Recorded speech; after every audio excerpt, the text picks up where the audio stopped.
Departamento of Disk Computer. Bien, entonces, lo que les contaba, bueno, buenas tardes, ya que está quedando grabado. Mi nombre es Federico Lecumberri, soy profesor del Departamento de Procesamiento de Señales del Instituto de Ingeniería Eléctrica en Facultad de Ingeniería.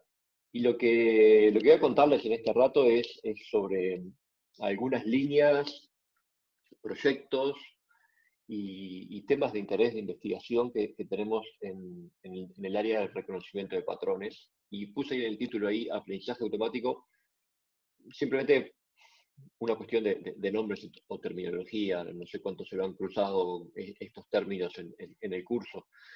También le podemos hablar de ciencia de datos, digo, la terminología es un poco confusa y a veces hay gente que habla de hasta inteligencia artificial, pero estamos lejos de eso. Quiero contarle más de los proyectos que están centrados en la parte de aprendizaje automático. De vuelta, nosotros le decimos reconocimiento de patrones al área, pero eso es una deformación de que venimos más de la ingeniería eléctrica, y así se maneja un poco más en el mundo, pero el área es más o menos la misma. Y entonces presentarles ejemplos de cosas que hemos ido analizando, contarles un poco antes quiénes somos en el Departamento de Procesamiento de Señales. Somos uno de los 5 departamentos que tiene el Instituto de Ingeniería Eléctrica.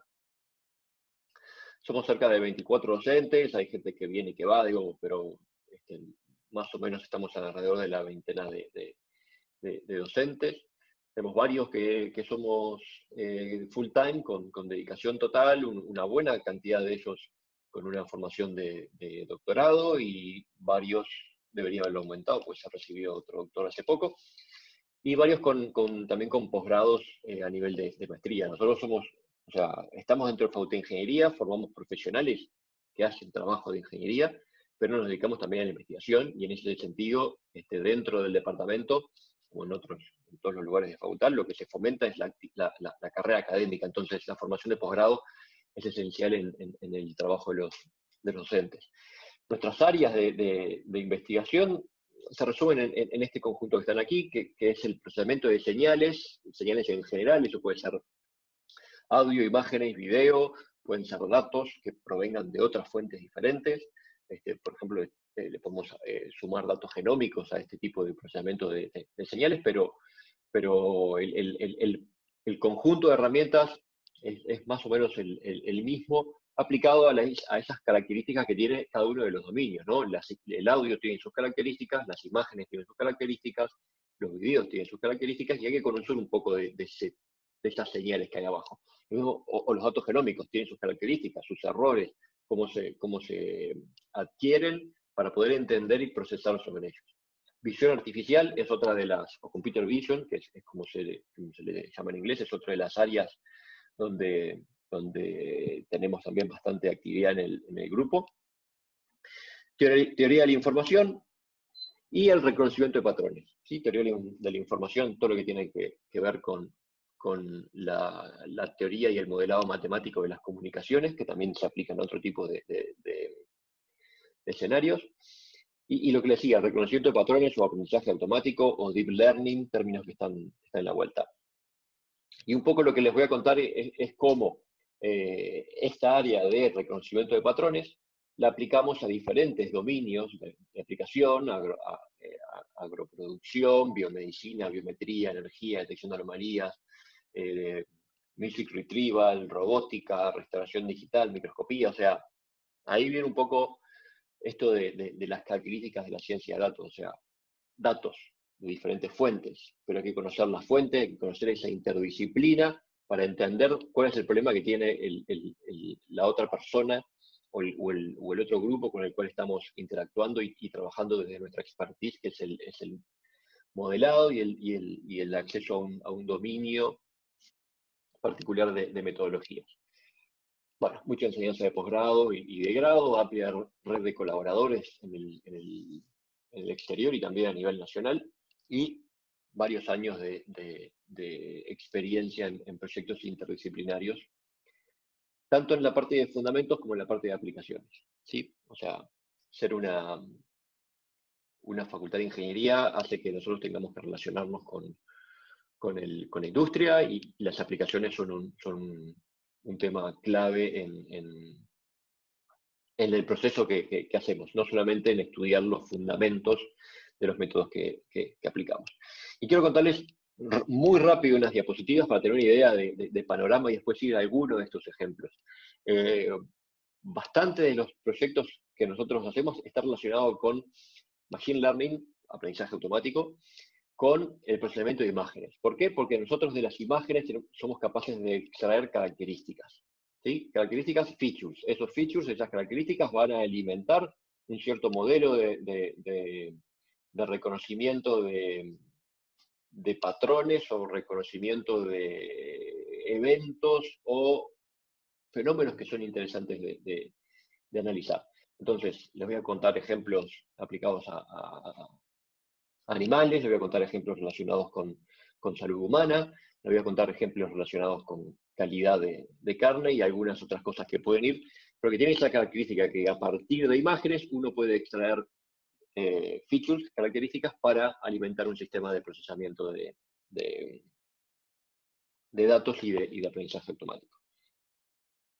Dentro de esta área también, además de usar las imágenes como fuente de información, tenemos un grupo que se dedica al audio y a la música, también a la voz hablada en particular, y les voy a contar un poquito sobre uno de los proyectos que están haciendo en ese grupo, que es esa mezcla de, en lugar de image processing, audio processing con machine learning. Un área reciente que el departamento tiene es lo que, reciente en los proyectos, ¿no? Pero que tiene varios años de investigación y de aplicación.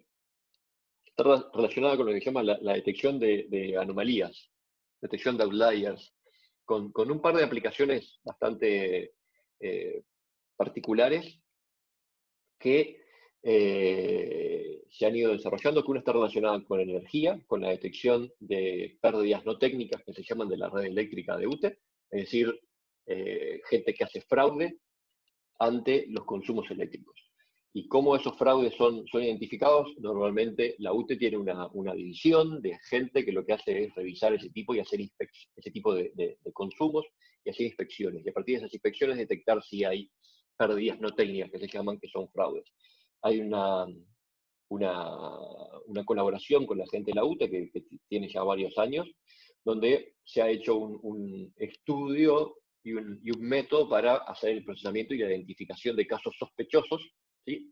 Ningún método nunca va a decir, ahí hay un fraude, lo que va a decir es un caso sospechoso, un humano luego es el que tiene que verificar, que debería ser analizado por alguna forma. Y también lo mismo para el área de detección de anomalías en tráfico de redes de celular. Esto son datos de comunicaciones, de canales de comunicación de una antena de telefonía y la detección de eventos puntuales. Por ejemplo, que se caiga algún usuario, que haya un pico de uso, que haya detecciones de eventos que salen de lo normal. Y por eso que se llama el tema de detección de anomalía. Otra aplicación que cae adentro de esta área, por ejemplo, es el tema de los fraudes con tarjetas de crédito, ¿sí? Que también es un área enorme. Nosotros tenemos una experiencia, un estudiante de maestría que estuvo trabajando en eso, pero también hay una cantidad de fenómenos que suceden normalmente y que no representan, llamémosle fraude en el caso del consumo de energía eléctrica. Pero algunos sí. Detectar esos pocos es todo un área particular del aprendizaje automático y también hay otras cosas que se están haciendo en el departamento. Hay una gran avance hacia las aplicaciones de lo que hoy en día es Deep Learning o Reinforcement Learning, y les voy a contar de algunas de ellas más adelante, pero bueno, el departamento se está avanzando en la formación de sus docentes y de sus estudiantes. Hay varios estudiantes y docentes que están haciendo doctorados en el área de aprendizaje profundo. Y luego un par de aplicaciones más hacia la biomedicina, digamos. Tal vez les cuente un poquito al final, si no me voy muy largo, de algunas aplicaciones que estamos haciendo con gente de Pasteur o con gente de Facultad de Medicina o de Clemente Estable relacionadas con microscopía y algo de aprendizaje automático, o sino con temas de evolución del análisis de la evolución viral a partir de secuencias secuencias genómicas y algunas cosas que hemos logrado hacer. Y una línea también bastante reciente es lo que tiene que ver con la restauración de documentos. Ahí entra el proyecto Luisa, que seguramente lo conozcan, pero si no les puedo contar un poquito, o si no la restauración de video, ¿sí? Videos que se quieren recuperar, restauración tanto en la parte de audio como en la parte de imágenes, y ahí hay que mejorar la imagen y también recuperar datos que se perdieron, por ejemplo, en un cassette o en una película, se rayó uno de los cuadros, y ahí se pierde información, bueno, cómo recuperarla, y ahí se usan métodos de procesamiento de señales y de aprendizaje automático. Pero empecemos a ver los proyectos particulares y, como todo en Uruguay, muchas cosas pasan por las vacas, así que voy a empezar a contarles un par de proyectos que están relacionados con el análisis de imágenes de ultrasonido en dos casos, en un caso de vacas lecheras y otros en el caso de vacas productoras mejor antes de hablar de vacas, hablemos de bovinos, productores de leche o productores de carne, y contarles un poco uno de los proyectos. Y aquí arriba hay un diagrama de bloques que está muy simplificado en ese proceso, esas tres grandes áreas, ¿no? Donde nosotros tenemos una imagen de entrada que después vamos a ver cómo se genera y qué información hay adentro, un procesamiento, que es lo que hacemos nosotros desde el departamento, para extraer características, y estas características alimentan, en este caso, un clasificador. Este clasificador, el de este proyecto particular, fue una support vector machine con un kernel gaussiano, y eso lo que generaba era una predicción sobre si un cierto animal tiene una patología particular, ¿sí? En este caso lo que se hablaba era de una endometritis, es una inflamación del endometrio, que es una de las partes del aparato reproductor de la vaca lechera. ¿Por qué es de interés hacer eso? Bueno, la característica que tenía este proyecto era que se buscaba hacer una predicción cuando todavía no se detectaron eventos clínicos de esa inflamación. Por ejemplo, si uno piensa en un humano, fiebre o una inflamación o el supurado de una herida o ese tipo de cosas. Se intenta hacer la detección subclínica para poder actuar antes y poder, por ejemplo, si hay algún animal que es detectado con esa patología, poder darle los antibióticos correctamente al animal que los precisa. Por ejemplo, una cosa que se podría hacer, pero que no queremos hacer, es le damos antibióticos a todos los animales para evitar que alguno de los animales pudiera tener esa patología. Por eso no queremos hacer, no queremos darle antibióticos a todos los animales de los cuales vamos a estar obteniendo leche para consumo humano. Entonces, el objetivo de este proyecto era, a partir de imágenes de ultrasonido, y aquí una imagen de ultrasonido sacada por un experto veterinario, detectar un cierto tipo de patología. ¿Qué fue lo que nosotros hicimos? Bueno, lo primero que hicimos fue sentarnos varias horas y conversar con el veterinario sobre qué es lo que él observaba y cuál era el problema, entender el problema de la otra disciplina, para luego transformarlo en algo que para nosotros son tres curvas, una curva gamma 1, gamma 2 y gamma 3. Y a partir de esas curvas nosotros extraíamos características, ¿sí? Y, por ejemplo, aquí le pongo tres imágenes de lo que sería un animal que no tiene esa patología. ¿Sí? Estas son imágenes de ultrasonido de tres animales diferentes donde esa patología de endometritis no está presente. Y tres imágenes donde esa patología sí está presente. ¿tá? Y entonces uno las mira, uno que no es experto las mira y dice, son tan diferentes las seis o no veo cosas particulares entre ellas. Entonces, el basarse en la experiencia del humano e invertir ese tiempo de interdisciplina en encontrar y poder interpretar esa experiencia humana es una etapa clave en muchos de los proyectos, y también entra de lo que es el área de ciencia de datos, porque nosotros trabajamos con datos que pueden venir de diferentes fuentes, pueden ser datos que vengan de un banco y hay que entender cómo se generan esas transacciones, pueden venir de imágenes de ultrasonido de un animal y hay que entender cómo se generan esas transacciones también.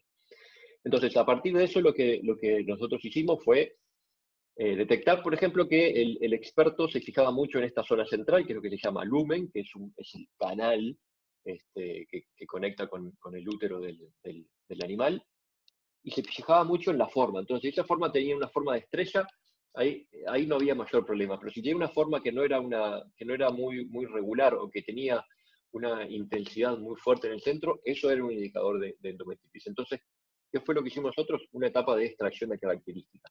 Nos dimos cuenta que el experto se fijaba mucho en lo que era el ancho de los diferentes tejidos que hay aquí. Entonces hicimos un algoritmo que les muestro ahora cómo corren. Fíjense en esta imagen que está aquí. Aquí están las 3 curvas que les contaba antes, que están dibujadas en azul.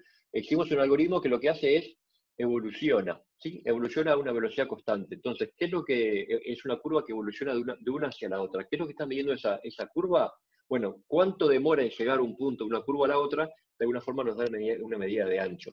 Y esa medida es la que el experto a ojo cuantificaba de cierta forma. Nosotros eso lo transformamos en 2 medidas, una medida del ancho del endometrio y una medida del ancho del miometrio, digamos que son nombres técnicos que tienen esto que no hacen al problema, pero que a partir de estas 2 curvas nosotros extraemos características. Características que son como por ejemplo la intensidad de los píxeles en las diferentes zonas, la textura, la forma de la textura, si es una textura más bien plana, si es una textura rugosa, cuál es el ancho que tienen estas diferentes regiones. Esto nos da un vector de una dimensión relativamente alta. No estábamos hablando de cientos de datos, estábamos en la decena, en los pares de decenas de datos, con un gran desbalance de clases. Y desbalance de clases es detección de anomalía. ¿Por qué? Porque son muy pocos los animales que nosotros detectamos con patología, pero son muchos los que no tienen esa patología, los que son normales. Entonces, hay que encargarse de que el sistema que aprenda se dé cuenta, sepa que hay un desbalance muy grande de esas clases. Y por eso es que aquí el método que nosotros escribimos se llama C. C es bien. Que es un método que pesa o que tiene en cuenta el desbalance de ese tipo de cosas. ¿Qué logramos hacer esto? Logramos hacer un sistema que no supera al experto. Nunca va a superar al experto. O sea, bueno, o mejor dicho, puede llegar a superar al experto, pero para superar al experto necesitamos muchos datos, ¿sí? Para poder ver muchas cosas diferentes, muchos eventos diferentes, muchos patrones diferentes, y eventualmente poder tener un desempeño mejor que el que sería el humano. En este caso, la base de datos fue creada junto con el proyecto. Y quiero mostrarles una imagen que para mí es bastante clara de lo que fue el proceso de creación de la base de datos. Este es el veterinario, el especialista del cual nosotros aprendimos. Es un italiano que vino y que se encargó de hacer las ecografías. Aquí está con el aparato de ecografía haciendo las ecografías de los animales. Esta es una veterinaria de Facultad Veterinaria que estaba haciendo su doctorado en temas de reproducción animal. Y este muchacho que está aquí, con gorrito y una planilla en la mano, es un ingeniero. Es el que estaba armando la base de datos, digamos, ¿sí? Él estaba recopilando para tal vaca qué medidas estaban siendo tomadas en cada uno de esos casos. ¿Sí? Se medía temperatura, se medía otras características de los animales y características verbales que el experto estaba generando. Aparte, luego accedimos a todas las imágenes que fueron capturadas en el ecógrafo, obviamente, ¿no? Y esas imágenes fueron las que fueron capturadas. Pero, veamos, en este momento, esto es una imagen que a mí me gusta mostrarla porque esto es interdisciplina. Aquí tenemos todas las disciplinas alrededor de un tema particular, que es esa medida, lograr un sistema que pueda hacer la predicción de una cierta patología en animales. Y bueno, todo esto después pasó a una planilla con su correlato de datos. También tenemos el historial de cada uno de los animales, porque la veterinaria conoce ese tambo al que fuimos y hacía todo eso. Pero quería mostrárselas, porque ustedes estuvieron invirtiendo tiempo en entender cómo es la estructura de los datos, cómo es el problema de la limpieza, el problema de tener calidad de datos para poder hacer trabajo de calidad desde el punto de vista del aprendizaje automático. Hay que construir una buena base de datos para poder tener un sistema que pueda tener una opinión que tenga sentido sobre los datos que estén recuperados. Por favor, vayan haciéndome preguntas si Si quieren, pueden ser un poco más técnicas. Yo no me estoy metiendo mucho en la parte técnica, sino más bien contando la idea de los proyectos. Seguimos hablando de bovinos. Los bovinos no solamente nos dan leche, sino que nos dan carne. Y esta es otra de las grandes líneas que se ha desarrollado también en el departamento con varios proyectos de larga data. Y está relacionado con la evaluación y la predicción de la calidad de carne. ¿Sí? Y aquí se hicieron varios proyectos en el departamento con objetivos particulares, pero con objetivos similares, pero cada proyecto como basándose en una etapa diferente del proceso. Comenzamos nuevamente usando medidas a partir de imágenes de ultrasonido. Las imágenes de ultrasonido, como esta que está aquí, o esta que les muestro aquí abajo, no son imágenes muy lindas de procesar, o sea, son imágenes que tienen mucho ruido, que se ven muchos artefactos, son imágenes que hay que saber interpretar muy bien. Hay una expertise del área muy importante en el análisis de una imagen de ultrasonido, pero nos da una información muy importante, y es cómo es el estado de un animal vivo. Si nosotros queremos medir esto que está aquí, que es el área de ojo de bife, que es uno de los parámetros que se mide y que relacionan con la calidad de carne que puede llegar a desarrollar un animal, nosotros tenemos que matar el animal para tener esta medida. Lo que queremos hacer es lograr una medida antes de que el animal sea sacrificado. O, por ejemplo, lograr una medida y que permita tomar una decisión sobre si ese animal puede ser alimentado con algún tipo de alimentación particular para lograr un cierto objetivo en el manejo de la producción de esos animales. ¿Sí?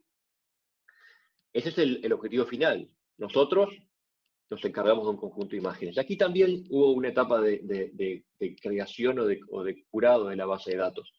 Se tomaron más de 600 imágenes de ultrasonido y hubo 2 expertos de línea de línea, que cada uno de ellos marcó en las imágenes de ultrasonido dónde estaba el área de ojo de bife. ¿Sí? El área de ojo de bife es esta área que está aquí, pero que no se marca muy bien en las imágenes de ultrasonido. Entonces, lo que se terminó haciendo es armando un modelo a priori de cómo es un ojo de bife en promedio y cómo son sus variaciones.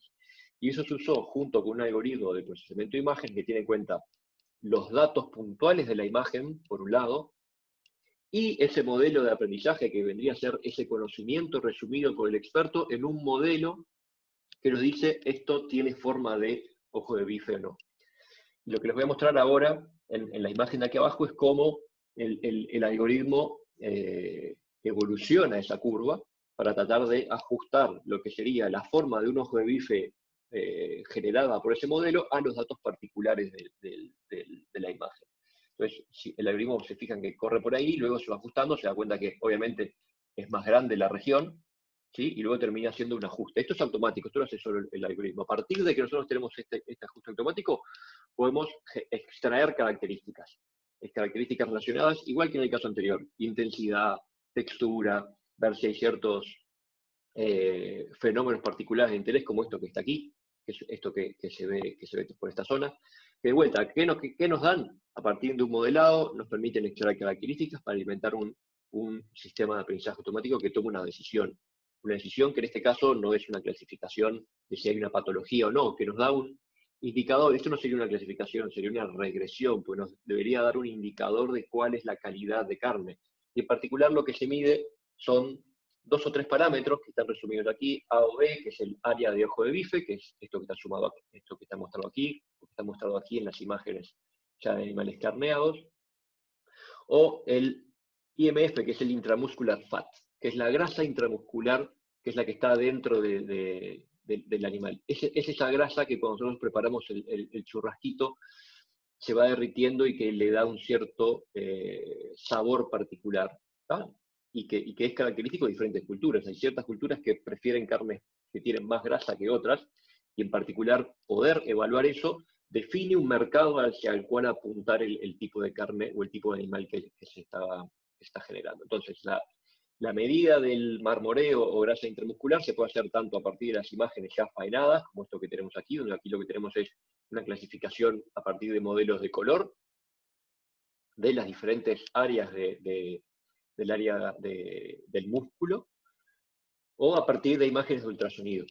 ¿Sí? Y bueno, en este proyecto se hizo se hizo eso. Aquí esto es algo similar, pero con imágenes de animales ya faenados, donde tenemos un procesamiento automático que lo que hace es clasificar en función de modelos de color, modelo de color de lo que es carne, modelo de color de lo que es grasa, modelo de color de lo que es hueso, con esos modelados de esos datos, que eso se aprende a partir de clasificaciones etiquetadas, de un proceso supervisado, se termina haciendo una clasificación de la región de interés y luego una clasificación de cada píxel para tener una medida de la grasa intramuscular en cada uno de los casos. Y también, digo, otro caso más, otra de las medidas más, que es la medida del espesor de la grasa subcutánea. Estos tres parámetros son tres parámetros que se miden normalmente y muchas veces se miden en el propio frigorífico y en condiciones que son bastante poco buenas con el humano. Generalmente esto está dentro de una cámara frigorífica que se tiene que mantener a unos menos 18 grados Celsius para que el animal, para que la carne se preserve. Y entonces tener un sistema que, digo, después les muestro esta foto, un sistema como este, donde haya un experto que está súper abrigado. Le digo que yo pasé 2 horas adentro de la cámara frigorífica a menos 18 sacando fotos de este tipo, y te querés ir enseguida, porque no tenés capacidad, no puedes pensar, tenés frío por todos lados. Entonces, la sistematización y automatización a partir de las imágenes mejora varias etapas del procesamiento que hace, de la extracción de esos parámetros que se tienen en la industria. Virginia, ¿querías hacer una pregunta? Ahí Virginia. va, tenía 2 preguntas, gracias Federico.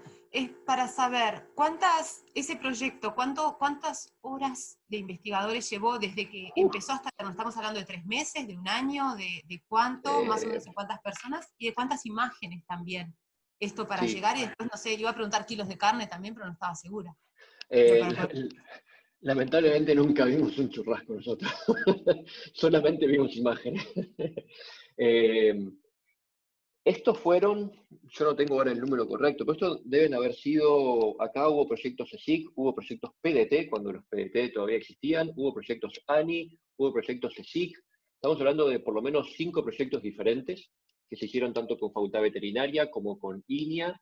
En esos 5 proyectos, dejar de decirte que va a haber un core de unos 5 investigadores que hemos participado en la mayoría de ellos, pero en cada uno de esos proyectos pensá que han pasado grupos de proyectos de estudiantes o de fin de carrera de ingeniería, o estudiantes de maestría o doctorado, donde estamos hablando de entre 4 y 6 investigadores o personas que están trabajando extra en el tema. O sea que en este tema, que es uno de los primeros temas que el departamento tomó entre sus objetivos, o sea que estamos hablando de proyectos que son anteriores al 2000,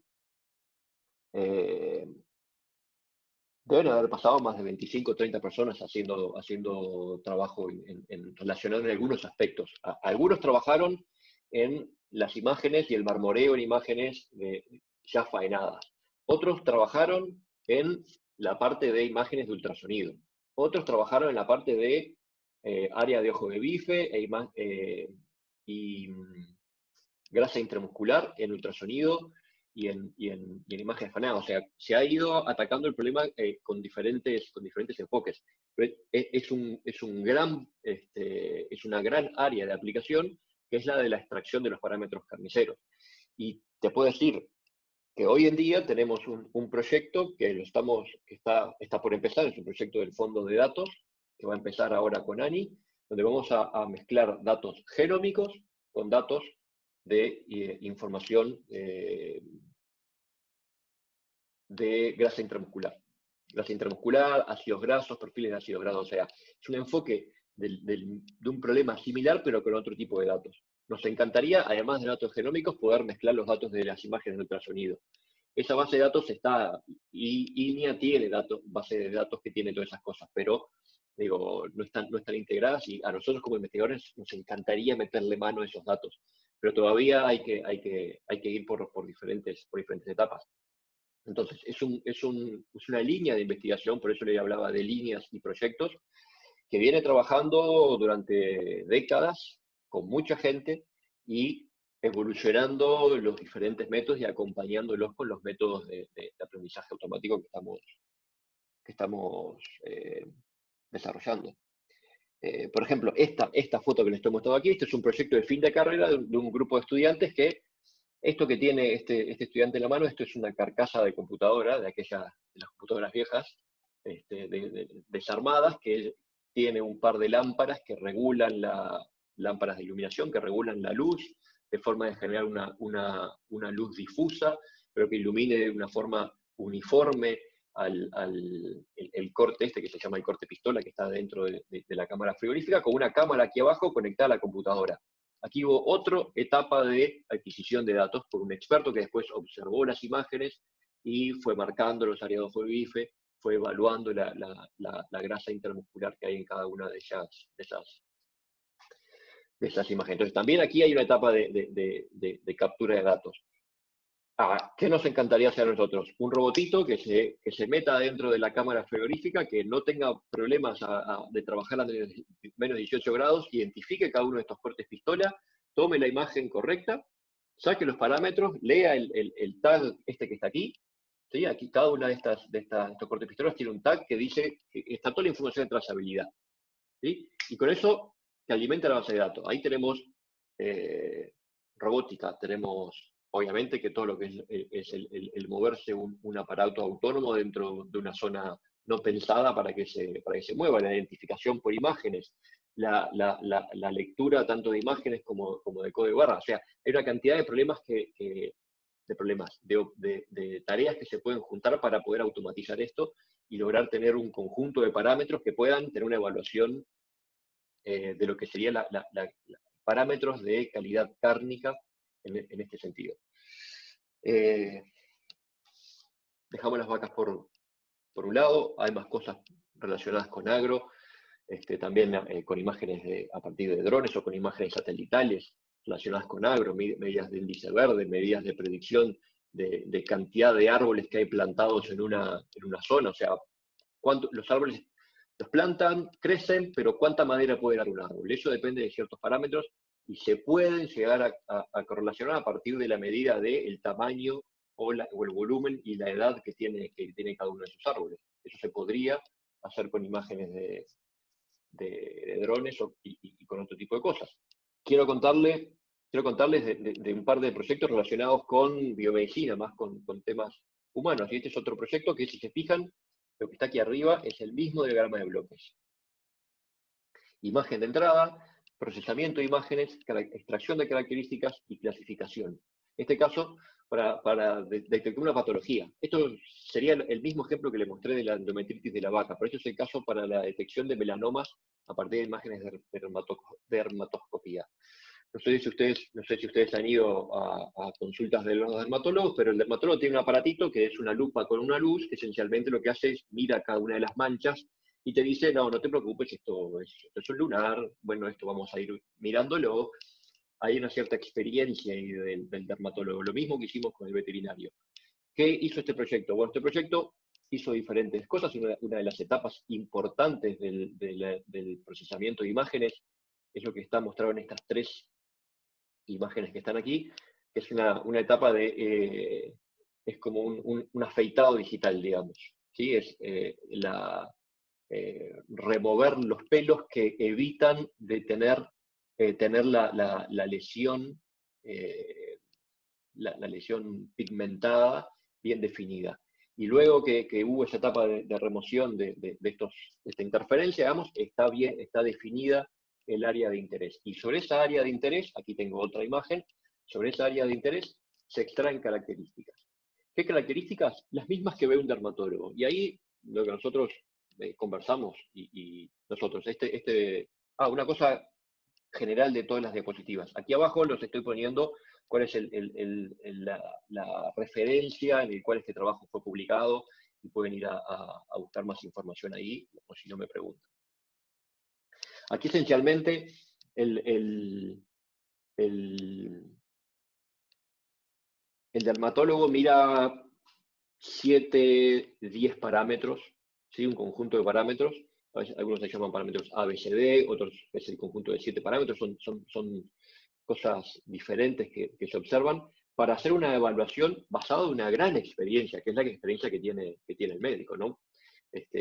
¿Qué cosas miden? ¿Qué cosas evalúan cualitativamente?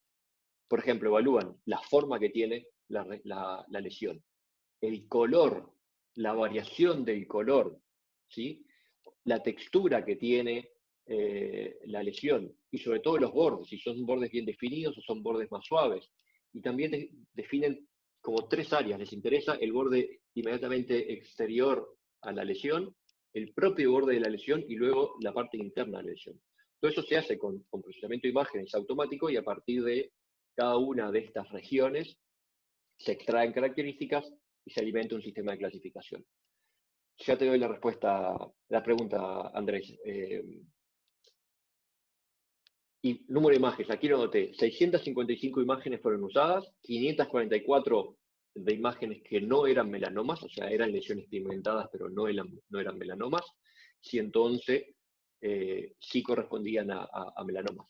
Un gran desbalance de clases. Esto también otro de los fenómenos que normalmente nos encontramos en temas de biomedicina u aplicaciones de este tipo de cosas. Por un lado, conocemos mucho de lo normal, pero conocemos poco de lo anormal.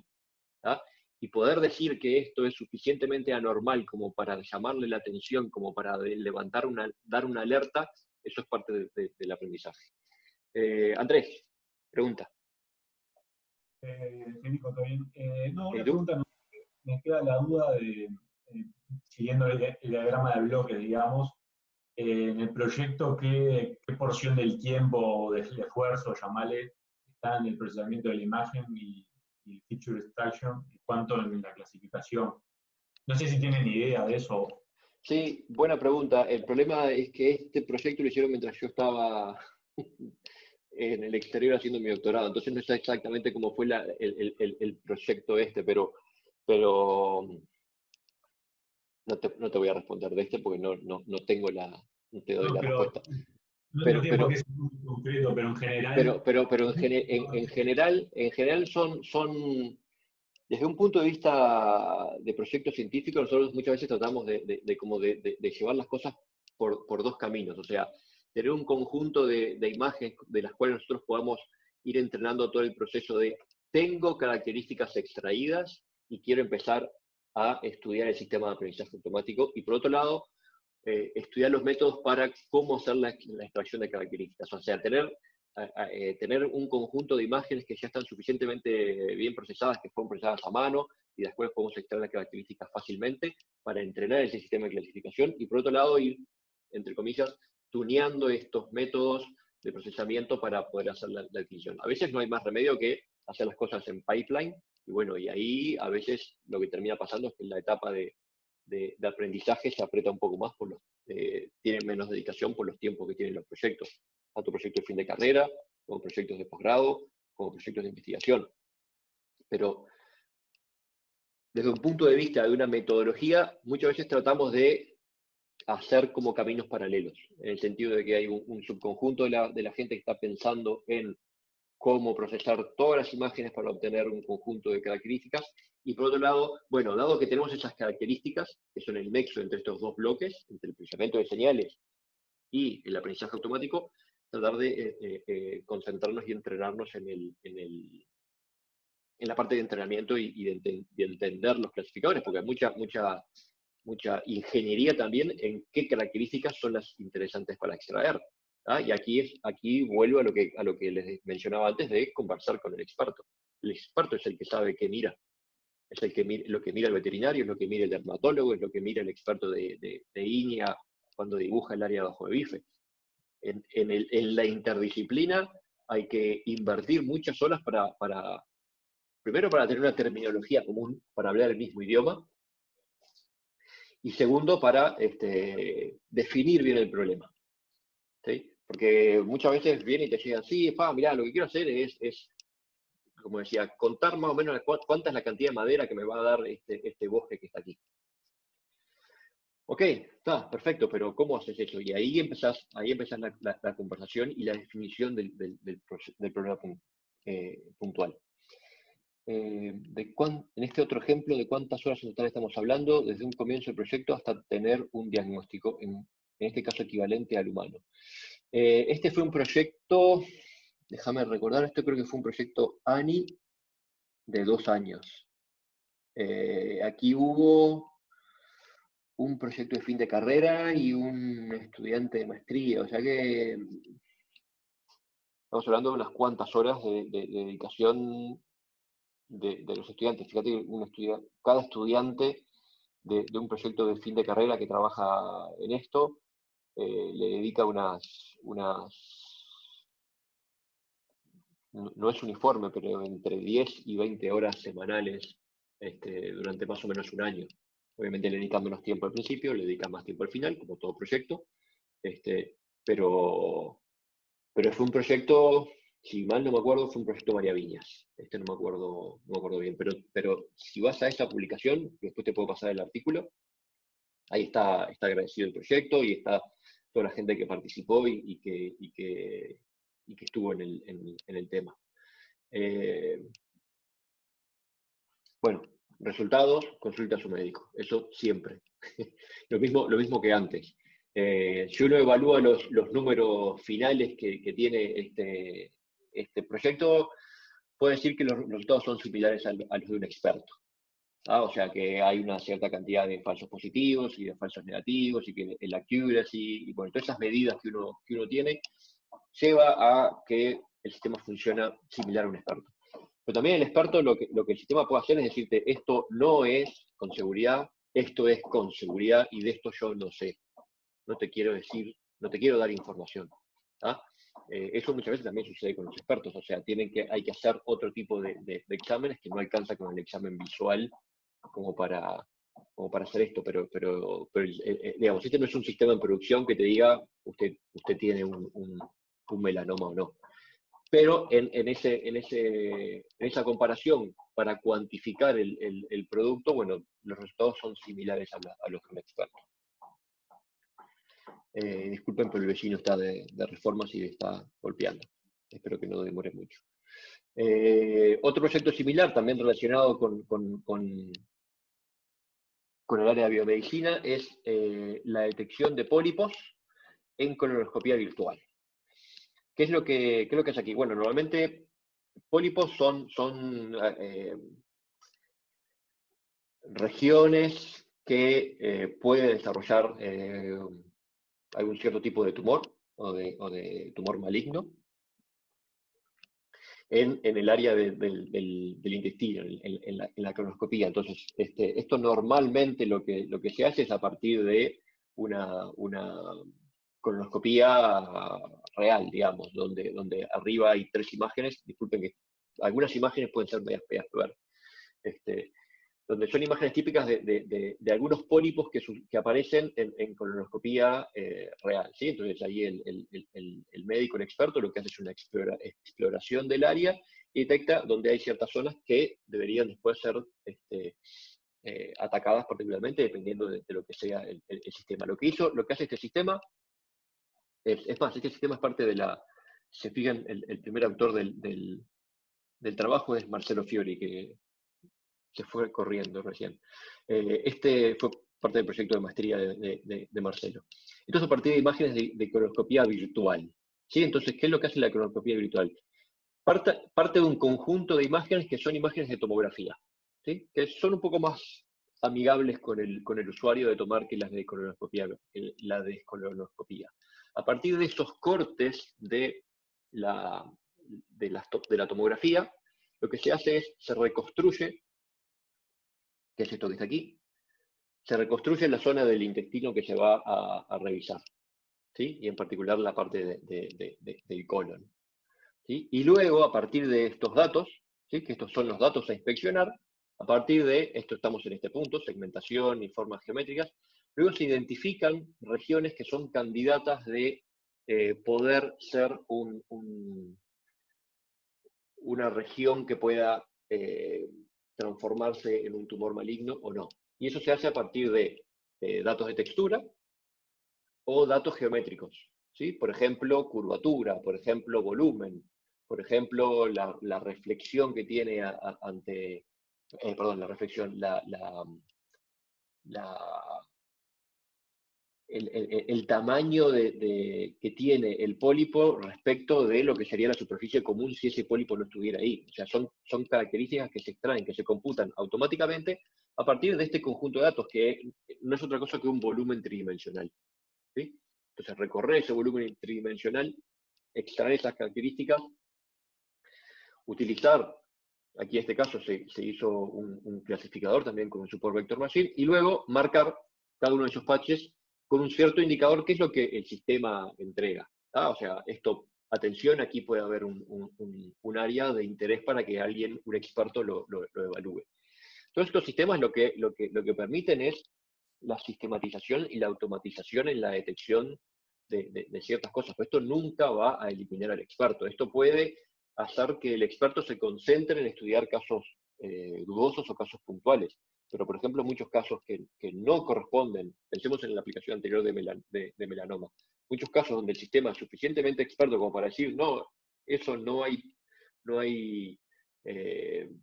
mejor dicho, la probabilidad de que eso sea un melanoma o que se convierta en un melanoma es suficientemente baja. Eso puede ser un sistema de screening que elimina una cierta cantidad digamos, consultas que podrían llegar al sistema sanitario. ¿Se entiende un poco la idea esta que le transmití? O sea, esto nunca va a sustituir un médico, ¿ah? Pero puede ayudar a hacer una etapa de screening que permita descartar casos que no tienen por qué ser vistos. Acá, por supuesto, que entra en juego lo que es el tureo de los parámetros. Aquí falsos positivos y falsos negativos no cuentan lo mismo. Lo estamos viendo hoy en día con el tema de COVID-19, un falso positivo o un falso negativo, sabemos que cuentan muy diferentes. ¿Ah? Un falso negativo, que alguien que tenga realmente la enfermedad digas que no, sale para afuera y te contagia un pueblo. Te contagia un conjunto de gente, puede ocasionar un brote. Un falso positivo, bueno, vas a hacer en cuarentena a una persona y esa persona le vas a hacer un hisopado más seguido, 2 o 3 días. Ese falso positivo no cuesta tanto tenerlo como un falso negativo. Entonces, en ese sistema también el desbalance de las aplicaciones es importante tenerlo en cuenta. Dejemos las imágenes por un lado, vayamos un poco al audio. Aquí arriba les muestro otro de esos esfuerzos que se hicieron en el departamento también para capturar una base de datos. Aquí un conjunto de, llamémosle, expertos tamborileros, seleccionados de las comparsas, que se los puso en un teatro. A cada uno se les marcó una zona del piso, se le pusieron marcas en las diferentes partes del cuerpo. Los palos están pintados de color, los parches están pintados con un color, hay cámaras estéreo. Hubo toda una etapa de calibración y extracción de la información, tanto visual como de audio. ¿Para qué? Para hacer un estudio de la música de percusión uruguaya.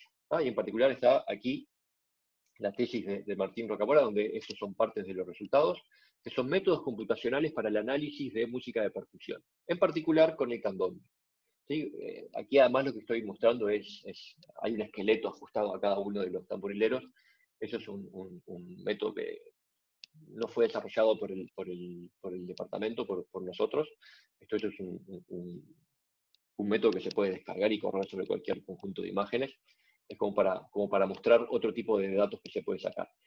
¿Qué se estudió en esta línea? Aquí se quería analizar, bueno, primero una posible capacidad de anotación automática de la música de percusión. O sea, a partir de un audio poder anotar cuál es la secuencia de golpes que pueden llegar de golpes porque es de percusión, que genera una cierta melodía, una cierta obra, ¿no? Pero por otro lado también estudiar esas particularidades y si hay algún tipo de características diferentes dentro de las diferentes formas de tocar los tambores. Andrés, ¿seguís con la mano levantada o querés preguntar de vuelta? Más No, fuerte. perdón, me había quedado levantada, perdón. No hay ningún problema, no hay ningún problema. Pero como vi la manito ahí, pregunto de vuelta. Entonces, ¿qué hizo Martín? Bueno, en lugar de trabajar con imágenes, trabajamos con el audio. Obviamente, el procesamiento del audio requiere características diferentes. Y en particular, aquí lo que hizo fue tomar ciertos tramos del audio. Esos tramos están relacionados con los compases que están siendo tocados por los, por los percusionistas, por los ejecutantes. Se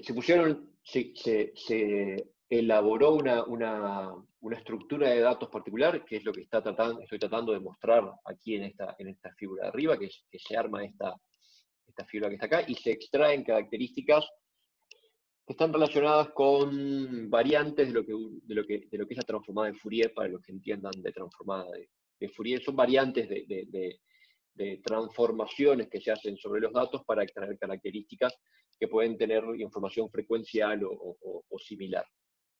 Y de esa forma lo que se puede estudiar es, para un audio, ese audio resumirlo en un conjunto de características relacionadas con cómo son las notas, o cómo son los golpes, o cómo son las cadencias de lo que se está ejecutando. ¿Ok? Y quiero mostrar esas dos gráficas porque cada una de esas dos gráficas tienen resultados interesantes desde el punto de vista de lo que se logra hacer con el aprendizaje automático. Obviamente que en la tesis de Martín se van a poder encontrar con muchas más cosas de interés de esta área, y en particular con los métodos desarrollados, esos métodos computacionales que permiten el análisis. El análisis particular de estos datos dieron para mí dos cosas pintorescas para contarles. Lo primero es tratar de agrupar cada una de estas grabaciones en algún dominio de baja dimensión. Fíjese que cada una de estas grabaciones son datos de muy alta dimensión, que están mapeados en 3 dimensiones. Están coloreados según ciertos centroides, ¿sí? Esto es una especie de K-means para estos diferentes grabaciones de tambores, que terminan, cuando uno analiza cada una por separadas, lo que termina encontrando es algo que yo no lo sabía, pero existe, y hay una cierta forma de tocar el tambor que es la de Quarein, otra que es la de Ancina, otra que es la de otro tipo, otra comparsa. O sea, tienen rasgos diferentes en cómo los tambores son tocados. Para mí eso es, digo, yo no sé nada de música, y para mí las llamadas es algo que voy y veo ahí en la de Flores, no mucho más que eso, pero la gente que estudia, quienes estudian esto desde el punto de vista musicológico, eso es una cosa que se conoce. La forma de tocar los diferentes instrumentos son característicos de cada una de esas regiones o de cada uno de esos barrios. ¿Sí? Así como uno puede encontrar diferentes tipos de música dentro del rock, o dentro del pop, o dentro de otras cosas. Dentro de los tambores, dentro de la música de percusión, eso también se puede recuperar a partir del análisis, en este caso sin el uso de etiquetas. Luego, como uno conoce las etiquetas, sabía de dónde provenía cada una de esas grabaciones, uno puede darle esa interpretación a eso que está observando en este agrupamiento automático que se hizo. Que ese es el agrupamiento de los patrones de ejecución del tambor piano. Una cosa que no les dije, esto está particularmente hecho con el tambor, ¿sí? Con el tambor, con el piano, ¿sí? Piano chico y repique. Aquí se estudió el piano, que de alguna forma es el que dirige a los otros tambores a cómo se va haciendo la melodía. O sea, hay todo un diálogo que se da entre los tambores y los ejecutantes para hacer esas figuras y esos juegos que se hacen en el candombe. Esa es una de las cosas que quería contarles. La otra que quería contarles sobre esto es que es el clúster de ejecutantes agrupados por estilo, barrio o incluso familia, dice el subtítulo de esto. Y lo interesante de esto es que aquí lo que se estudió fue no solamente el piano tocado por una comparsa, sino cada una de las personas, cada uno de los ejecutantes, cómo tocaba ciertas cosas, cómo hacía ciertos juegos. Y una de las cosas bueno, obviamente hay regiones, y hay regiones donde es difícil de identificar uno u otro a qué región pertenece. Pero uno de los datos que Martín me comentó durante el desarrollo de su tesis fue diciendo, che, mirá, tengo esta persona que tiene un patrón que es demasiado parecido a este otro, pero son personas diferentes, no conocía los nombres de las personas. Porque se tenían los ID, no sabía quién era el ejecutante. Y este se parece demasiado. Acá me parece que hay un error tal vez en los datos, y la respuesta de la persona que conocía a los ejecutantes dijo, no hay un error en los datos, son hermanos. O sea, son personas que tienen una forma de ejecución del tambor muy similar porque tienen la misma formación, tocaron toda la vida juntos, entonces tocan de la misma forma. Entonces los datos extraídos con una cierta conocimiento del dominio también dicen eso, también te terminan dando ese tipo de información de que esa similitud de la ejecución viene dado también y es reflejado también en los datos. Aquí hay otra cantidad de imágenes que les podría mostrar de cómo fue la adquisición de todo esto, porque la verdad que es una base de datos preciosa, porque también hay imágenes estéreo de las personas tocando y grabadas con cámaras GoPro, por lo tanto tenemos 60 frames por segundo, 120 frames por segundo de cómo se tocan estos tambores, y también son preciosos datos como para en algún momento poder entrarles. Se me está yendo un poco larga la conversación, así que voy a apurarme un poquito más para contarle algunos de los proyectos que están más relacionados con cosas más modernas, entrando ya con herramientas más modernas del aprendizaje automático relacionadas con Deep Learning. Este es un proyecto que realizó uno de los profesores ya no es más profesor, pero fue profesor del departamento, donde lo que hizo fue a partir de un sistema de video, estabilizar el video. ¿Sí? Y lo que se usó fue una red neuronal profunda. La estabilización de video es alguna cosa que ustedes seguramente conocen. Uno cuando agarra la cámara tiene los movimientos de la mano y todo eso termina haciendo que el video se mueva y que produzca aparte un blur, un borroneado de las imágenes. Bueno, esas cosas se pueden recuperar. Se pueden recuperar y dependiendo de cuán cara sea la cámara, puede haber una compensación que se produzca a partir de detectar el movimiento de la cámara. Hoy estamos hablando de cámaras profesionales muy costosas, o se puede tratar de hacer una mejora, una restauración de ese video a partir de los datos ya procesados. ¿Y qué fue lo que sucedió aquí? Bueno, aquí lo que se hizo se alimentó a la base de datos con una enorme cantidad de videos que tienen un cierto blur, y luego la red aprendió cómo son las imágenes que tienen un buen foco, una buena estabilización, y cuáles no, y puede hacer una estabilización de la cámara y un deblurring del video. Déjenme a ver si esto no lo puedo controlar mucho. Pero en un momento salió por ahí en el video, bueno, ahí se nota bien cómo queda estabilizado, y ahí la comparación de dos cuadros, el cuadro de entrada y el cuadro recuperado, y cómo es estabilizada y mejorada la resolución. La resolución no, la definición de los objetos que hay en el video. ¿Sí? Ahí les muestro. Entrenado con gran base de datos. Otro proyecto relacionado con imágenes y relacionado con métodos de aprendizaje profundo.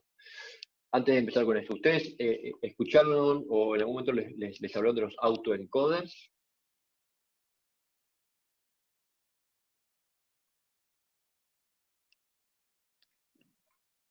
¿Saben lo que es un autoencoder? No. Dice, perfecto, no pasa nada.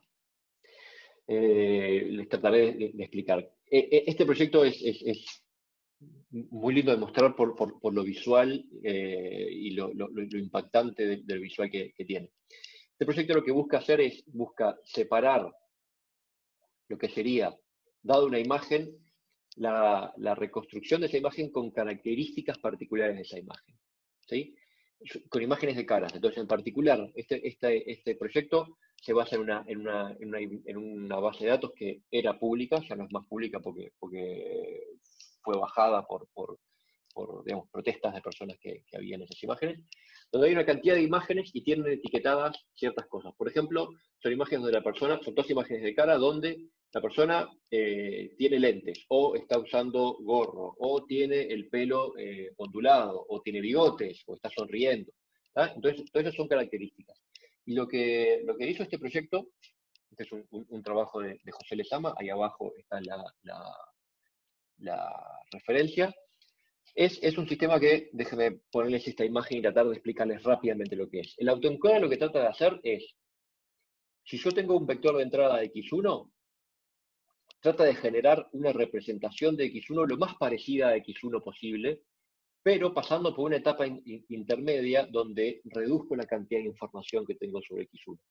¿Sí? Entonces, por ejemplo, esto se usa para denoising, ¿ah? Para reducir ruido. ¿Por qué? Porque el ruido es algo que no está correlacionado con la imagen. Entonces, cuando uno trata de comprimir, de quedarse con las cosas comunes de la imagen, lo que prepondera es la señal y no el ruido. Entonces, un autoencoder trata de hacer eso. El autoencoder trata de, dada la imagen de entrada, reconstruir una imagen lo más parecida a la imagen original. ¿Ok? Entonces, por ejemplo, aquí tenemos la imagen de entrada y la reconstrucción hecha por el autoencoder. Pero además, este sistema, además de aprender cómo reproducir lo mejor posible esa entrada, aprendió cuáles son las características dadas por esas etiquetas. Entonces, por ejemplo, aprendió las diferencias de las imágenes cuando están diferenciadas por género. Entonces, a partir de esta imagen de entrada, puede cambiarle el género a esa imagen de salida. ¿Sí? No solamente trata de reconstruir la imagen, sino que le cambia esa característica, por ejemplo, el género o la edad. ¿Sí? ¿Cómo sería esta imagen de entrada si uno le modificara el parámetro de edad? O, por ejemplo, le modificara el parámetro de maquillaje. ¿Sí? Entonces aquí tenemos la imagen de entrada, la reconstrucción del autoencoder y la imagen de salida con maquillaje. ¿Y qué aprendió el maquillaje? Bueno, aprendió de todas aquellas imágenes que fueron etiquetadas como que tienen maquillaje. ¿Sí? A ver otra que, bueno, ¿dónde está? Está con lentes. ¿Sí? Aquí le puso lentes. No quedaron muy bien los lentes, pero aquí le puso lentes. ¿Ah? O la hizo más rubia, por ejemplo. ¿Sí? O le puso barbita. ¿Ah? O sea, son divertidos de ver. Esto, acá hay una invasión de la privacidad muy fuerte, pero bueno, por eso es una base de datos pública que fue usada. Acá no hubo adquisición de datos ni nada de eso. ¿Sí? Es la prueba de concepto de que se pueden aprender características particulares de las imágenes al mismo tiempo que uno puede reproducir la imagen, reconstruir la imagen de la mejor forma. Y déjenme mostrarles un video que hizo José. Esto voy a correr un video. Fíjense, todas estas son las diferentes características que fueron aprendidas o que estaban etiquetadas en las imágenes. Y aquí lo que vamos a ver es la imagen original, la entrada, la reconstrucción, ¿sí? Esa etapa del autoencoder de tratar de agarrar la imagen de entrada y reproducir una imagen que es lo más parecida a esa, ¿sí? Pero aparte manipularle algunos de los parámetros que fueron aprendidos o que fueron etiquetados. Y todo esto fue aprendido por una red neuronal, o sea que en realidad no queda muy claro qué es lo que se está aprendiendo de por qué a esto le agrego lentes o no. Esto es la salida de una red neuronal. ¿Sí? Entonces yo les paso el video. Entonces lo primero que hace es, le baja el nivel de attractiveness, ¿tá? Y esta es la salida. ¿tá? Esto, aquí podemos, disculpen, pero aquí podemos conversar muchísimo para un lado o para otro. O, por ejemplo, lo que hizo ahí fue aumentarle las ojeras. Ahora le hace la nariz más puntiaguda. O la nariz menos puntiaguda. ¿Sí? Y aquí está la salida. O le cambia, lo hace más hombre. ¿Sí? Eso sería, o sea, ¿qué es lo que está haciendo el sistema este? Aprende, ahora le pongo una chivita, una barbita. Aprende por un lado a reconstruir una imagen y por otro lado a modificar algunas de las características de esa imagen. ¿Sí? Ahí le pone lentes, o puede cambiarle la forma de la cara, o volverlo más rubio, aumentar las cejas. ¿sí? Todo esto es aprendido por una red neuronal, a partir de una gran cantidad de datos y aprendiendo cada cosa por separado. Por un lado, aprendiendo esa reconstrucción de la imagen, ¿sí? Fíjense que la reconstrucción generalmente nunca cambia, ¿sí? Pero la manipulación, modificando estos parámetros y muchas veces haciéndolo bastante exagerados, modifica la cosa. Lo que quiero que les quede de esta idea es la potencia que puede llegar a tener este tipo de métodos. O sea, y son métodos que hay que también tener, como dice Ben Parker, el tío del Hombre Araña. Un gran poder viene con una gran responsabilidad, ¿sí? O sea, es en joda eso, pero estos métodos tienen un gran poder para generar cosas que no son reales. Entonces, hay que conocer muy bien los límites que tienen estas cosas, porque nos estamos metiendo con cosas que rozan los temas éticos y los temas de las cosas que se pueden hacer. Uno perfectamente podría agarrar una imagen, pasarla por un sistema de esto y decir, esta persona estaba haciendo algo en este momento. Y esto es un problema muy, muy grave, ¿tá? Y que lo que nosotros podemos hacer es que la gente que aprende o que ve, conoce y entiende estos métodos se dé cuenta del poder que tiene al hacer esas cosas y de lo cuidadoso que tiene que ser al manejar estos sistemas. Porque pueden generar cosas que sean muy mal usadas. Diana Fornara, mi frase favorita. Yo también la uso mucho, la de Ben Parker. Perdón, Fefo, por eso vamos sí. a tener una clase la semana que viene de Lorena sobre ética y privacidad de datos. Perfecto. Alguna de estas cosas que comentaba Fefo. Perfecto, gracias. Yo no sabía si esa clase ya estaba, pero eso es clave. ¿Por qué? Porque esto, no quiero decir que en malas manos, pero esto con un uso que no sea el uso correcto puede generar información que sea usada de una forma incorrecta. ¿Okay? Y eso es muy importante en lo que tiene que ver con todo el tema de datos. Un último proyecto, déjenme ver, a ver, yo creo que tengo que hacer algo para que se escuche el audio. ¿Escuchan el audio ustedes? No se escucha. A ver.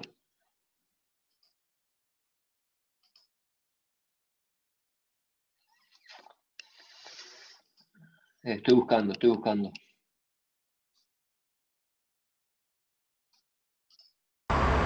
Ahí, ¿escuchan ahí audio? Sí, ahora sí.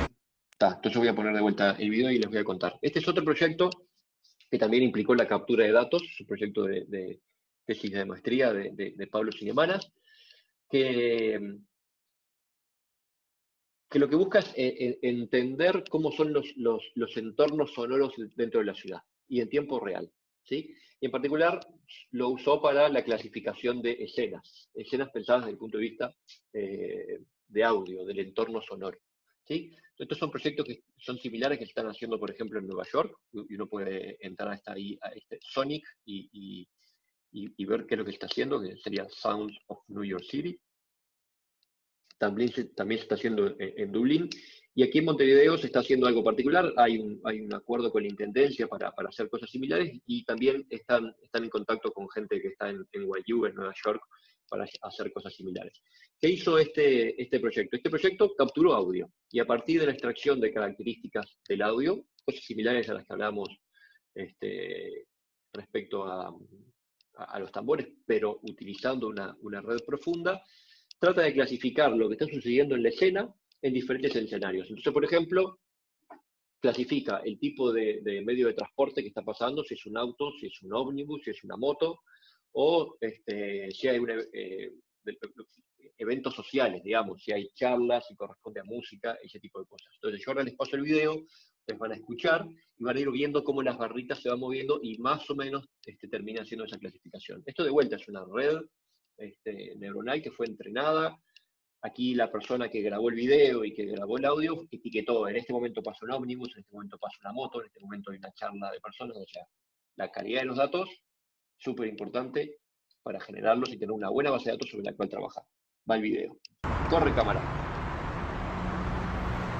Pues ahí pasan autos, ven que la barra del auto sube, ahí frena el bondi, sube mucho el ómnibus, pero después pasan los autos. Ahora va a arrancar el ómnibus.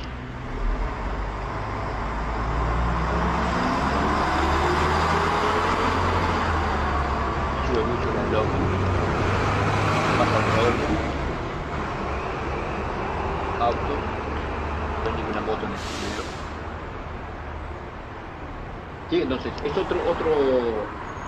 otra aplicación. ¿Cómo puedo parar esto? Ahí, para que no haga tanto audio, ruido. Es otra aplicación de los mismos métodos, o sea, la clasificación de escenas a partir de audio de entrada con ciertas etiquetas, porque aquí teníamos etiquetas, esto es aprendizaje supervisado, ¿sí? Pero a partir de audio. Por eso esa mezcla de lo que yo les decía al principio. Procesamiento de señales, por un lado, que es ese conocimiento de la señal, del dominio particular del audio, del video, de la imagen, de datos genómicos, de datos de transacciones de tarjeta de crédito, o sea, ese conocimiento del área que es necesario utilizarlo para la extracción de características para después para el aprendizaje del sistema. O, yendo más a los sistemas modernos, entender un poco más la estructura. Sistemas modernos donde el aprendizaje automático, las etapas de extracción de características están dentro de la propia red. O sea, no es necesario una extracción de características explícita para alimentar a la red. Se puede hacer o no se tiene por qué hacer. Se puede hacer, por ejemplo, cuando conocemos características puntuales y que sabemos que son de uso específico y que son muy importantes para el resultado final. Pero si no, que entre toda la red y que la red se encargue de aprender todo, si tenemos datos suficientes.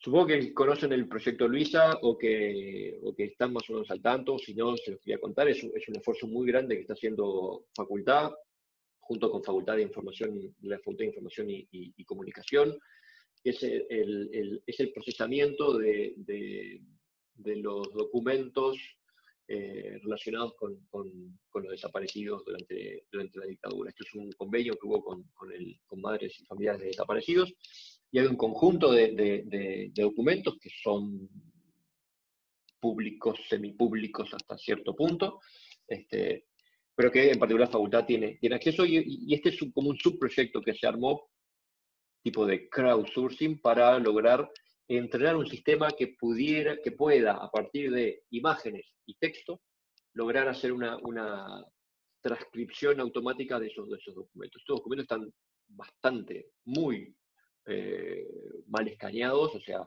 son imágenes que esencialmente son binarias, blanco-negro, con grandes manchas, no queda muy claro, y entonces la información del experto, y aquí el experto es el humano que puede entender el texto, ayuda mucho para el etiquetado de esas imágenes. Entonces aquí habría una imagen que pasaría a decir, bueno, esta imagen acá dice EN, y esto pasaría a alimentar un sistema. Hoy en día, los sistemas de OCR, que serían cosas parecidas a esto, que es Optical Character Recognition, muchos se basan en características de las imágenes, de cada uno de los datos, y esto se parece más a una R, sabiendo cuál es el tipo, a una R, a una E, a una L, sabiendo cuál es el tipo de letra, si es un Times New Roman, si es un Arial, si es un Calibri, Helvética, o sea, conocen ese tipo de información. Hay esos sistemas, hay algunos que ya están basados más en métodos de aprendizaje automático con modelos entrenados con grandes cantidades de datos. Y luego lo que uno descarga es el sistema y con ese modelo. No descarga el modelo ya entrenado y lo puede utilizar o no.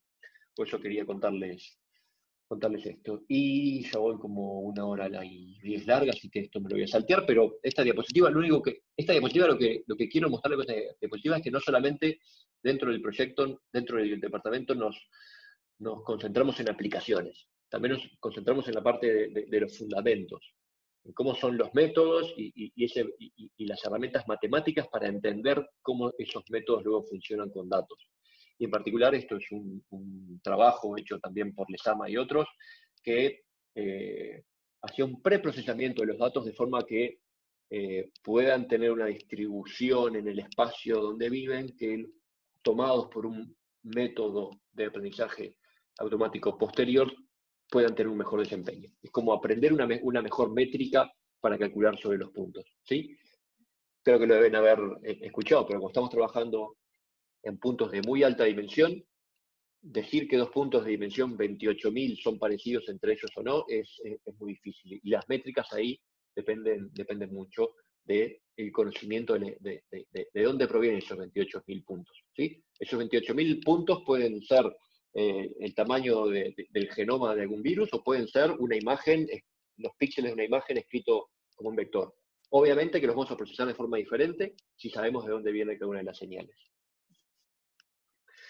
Bueno, después, digo, dentro de la parte de biomedicina con microscopía también hay varios trabajos que se han hecho en el tiempo que también incluyen la etapa de procesamiento automático. Aquí este es un ejemplo de clasificación, detección y clasificación de células y parásitos para el conteo automático del número de células infectadas. ¿Sí? Ahí hay todo un proceso a partir de un stack de imágenes y se hace una cantidad de cosas en el medio y lo que se obtiene al final es un conjunto de números que es esta célula tiene un índice de infección de tanto, esta célula tiene un índice de infección de tanto. ¿Qué es lo que logra el sistema? Estos dos verbos que dije varias veces, sistematizar y automatizar. Obviamente esto tiene que ser validado por un experto, pero el experto, ¿qué es lo que hacía? Sacaba estas imágenes, iba y contaba cuántos puntitos verdes estaban cerca de cada uno de estos círculos azules. Los puntitos verdes son los parásitos, las regiones azules son los núcleos de células. Y de esta forma, un humano, mano a mano, iba viendo imágenes para tratar de calcular ese índice. Lo que hace este método es, bueno, poder procesar automáticamente una cantidad mucho más grande de imágenes, por lo tanto, la estadística que se está calculando tiene mucho menor bias y también el experto generalmente es el propio investigador que quiere que los resultados den, o sea que a veces comete errores sin quererlo, ¿sí? O sea, tiene sus bias, pero no tiene bias que puedan venir de otros lados. No estoy diciendo que esta gente estaba modificando sus datos, no, eso nunca lo dije, esto que quede grabado, nunca lo dije. Puede suceder, ¿ah? No son pocos los trabajos que han sido retractados, que han sido sí, no sé cómo se dice, que luego los autores los bajan porque se dieron cuenta que fueron estudiados por otros y se dieron cuenta que los datos fueron modificados para que dieran esos datos. Entonces, pasar por un sistema que automatiza y sistematiza el procesamiento da ciertas garantías.